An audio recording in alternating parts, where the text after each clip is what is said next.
the very first episode, I fell in love. How did you fall in love with the script?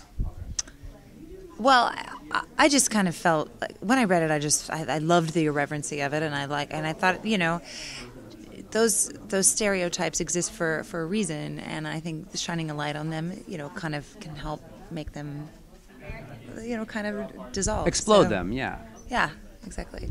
So what do you think about them? I know before the show came on, there was a lot of pushback, and I was debating whether to protest, and then I was like, I get it as a person of color.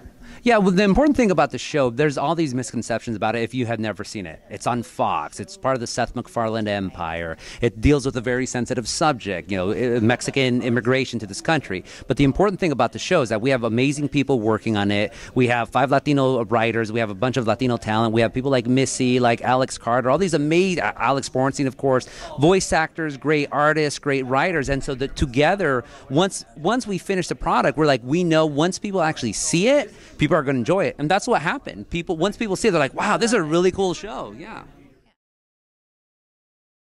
Yeah, when Bordertown first came to my attention, it was like 5 years ago, and Mark Hentemann and I worked on Family Guy together, both writing together, and I did voices. And he had this idea, and right when you hear it, like, that's a great idea. That's topical, that's interesting. So the final couple of episodes of this season, can you give me a clue about what's going on? I already know the American Girl doll story. Well, I don't know if you know about my youngest daughter, Gert. I love Gert. Gert, because of her girth, and does not take care of herself and kind of lives like an old Western, I don't know, homeless man. She has a heart attack, which is, I think, one of my favorite storylines ever, to have a toddler who has a heart attack from lack of care.